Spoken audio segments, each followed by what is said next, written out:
안녕하십니까. 2023년 6월 27일 화요일입니다. 코페스 동반자 채널에서 오늘은 인도 자체 개발 결정한 경전차 사업에 다시 하나의 손 내밀어 경전차 350대, 장갑차 2500대 이런 주제로 말씀을 해드리겠습니다. 인도 경전차 사업하면 다 기억들 하실 겁니다. 중국이 인도와 국경 분쟁을 벌이는 쪽에 새로 개발한 경전차를 투입을 했습니다. 그것을 인도가 확인하고 화급하게 경전차 도입을 하려고 했다가 마땅한 경전차가 없다고 판단해가지고 인도가 자체적으로 개발을 결정하기로 했었던 건 다 기억하실 겁니다. 그래서 인도는 L&T라는 인도의 방산업체가 경전차를 개발해서 2023년도 말까지 프로토타입을 공개하기로 했던 겁니다. 그런데 몇 달만 있으면 2023년 말이 되는데 당장 해놓은 게 별로 없는 겁니다. 그래서 다급해지가 하나에다가 다시 요청을 한 것 같습니다. 외신들이 하나가 인도에다가 레드백 장갑차와 K21 장갑차를 제시했다는 보도를 했습니다.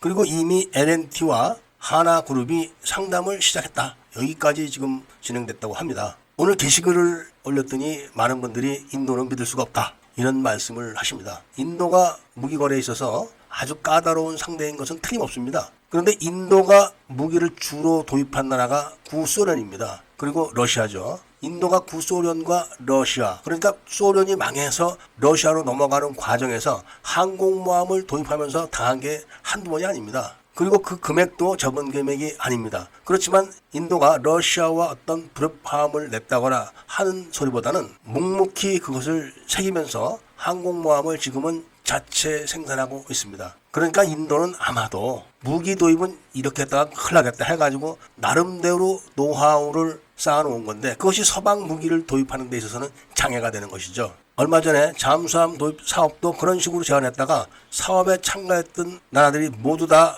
사업을 거절을 하는 상태까지 왔고 급기야는 지금은 인도가 요구하는 잠수함의 사양이 아닌 작은 잠수함을 만드는 독일과 지금 협력을 하기로 했다는 외신 보도들이 나올 정도입니다. 인도도 참 많이 생각을 하고 있을 겁니다만은 하나한테는 참 잘하는 것 같습니다. 하나가 K9을 공급할 때 납기를 칼같이 지켜줘가지고 인도가 믿을 수가 없었다고 합니다. 그래서 돈도 잘 줬고 하나가 대금의 상당 부분을 깎아줬다는 이야기도 있었습니다. 다시 이야기를 원점으로 돌려서 인도가 지금 경전차만큼은 시간이 없습니다. 왜냐하면 인도가 지금 중국과 국경 분쟁을 벌이다가 영토를 상실하게 되면 회복이 불가능합니다. 그렇기 때문에 인도도 중국의 신형 경전차와 필적할 만한 경전차를 빨리 개발을 해야 되는 겁니다. 그래서 시간이 없기 때문에 다시 하나의 손을 내민 건데 중국 경전차가 엔진이 1000마력입니다. 그렇기 때문에 최소한 1000마력 이상이 나와줘야지만 대적이 가능한 그런 것인데 인도가 아무리 자체 개발을 하려고 해도 마땅치가 않기 때문에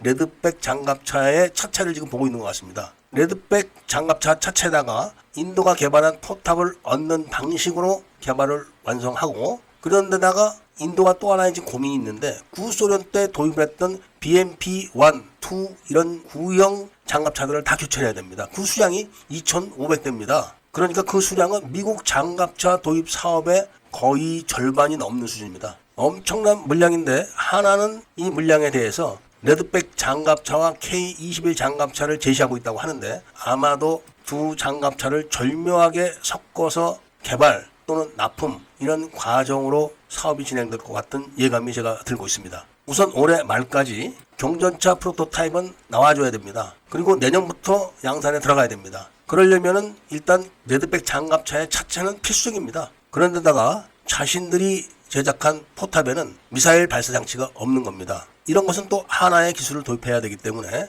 하나와 손을 안 잡을 수가 없는 처지에 지금 몰린 겁니다. 그런데다가 레드백이 워낙 고가의 차량이기 때문에 350대 정도 도입해가고는 가격을 깎을 수가 없을 겁니다. 그렇기 때문에 BMP-1, 2 중에서 일정 물량을 레드백으로 채우고 그렇게 해서 가격을 인하할 수 있는 요인을 만들어 놓은 다음에 그 나머지 부분은 더 저렴한 K21 장갑차로 대체하는 방식이 유력하지 않을까 그런 생각을 제가 하고 있습니다. 구소련 때 제작한 장갑차들은 이미 골동품입니다. 그렇기 때문에 이 장갑차들도 반드시 신형으로 교체를 해줘야 되기 때문에 한화의 장갑차 제작 기술을 도입해서 나름대로 자기들의 어느 정도 의견을 반영한 그런 장갑차를 개발을 하는 방향으로 가서 2,500대 물량과 350대 물량을 채울 겁니다. 여기서 하나가 납기일을 기가 막히게 또 준수해준다면 인도는 하나와 거래를 함에 있어서 한화를 신뢰하지 않을 수가 없는 겁니다. 잔뜩 기대를 걸었던 호주 장갑차의 사업에서 수량이 팍 줄어서 실망을 하고 있는데 인도에서 좋은 소식이 들려왔다는 말씀을 전해드리면서 오늘 이야기를 마치도록 하겠습니다. 애국 시민분들과 밀매분들께서는 구독을 꼭 좀 해주시고 좋아요와 알림 설정을 부탁드리면서 이야기를 들어주신 데 대해서 감사드립니다.